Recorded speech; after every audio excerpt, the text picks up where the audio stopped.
Coco Martin nagparamdam nga ba ulit kay Yassi Pressman? Talagang hindi matapos ang isyu sa pagitan ni Coco Martin at Yassi Pressman. Nawala na nga ang Rolling in It host na si Yassi Pressman sa ang probinsyano, pero sinusundan pa din ng mga isyu. Sunod-sunod ang ganap ni Yassi Pressman sa Amerika at naging laman ng buong social media platforms pati ng mga pahayagan. Kaya naman nakarating sa aktor ang sinasabing balita.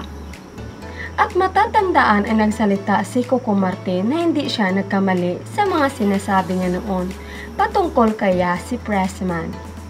At kahit di umano malayo siya ay patuloy ang paghanga niya sa aktres. Pero walang naging pahayag si Yassi Pressman tungkol sa sinabi ni Coco Martin. Makikita na sobrang nag-enjoy ang magkapatid sa kanilang bakasyon sa Amerika. Gayon pa man may komento ang mga netizens sa isyu. Ayon sa kanila, good luck Yassi, huwag mo na pansinin si Coconut, may Julie siya. Magkasama sila habang wala ka. Ihayaan mo na si Yassi, masaya na siya, punta ka na sa asawa mo. Tama na Coco, magselos lang si Julia. Pabayaan mo na si Yassi kasi marami naman may gusto sa kanya dahil sobrang talented at super ganda ng idol namin.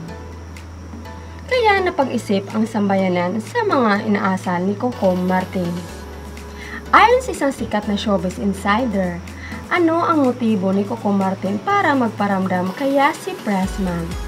Takot ba na mawala ng tuluyan si Yassi Pressman sa kanya? Dahil marami ang nakisalamuha na sikat na mga artista at mga personalidad kay Yassi Pressman sa US.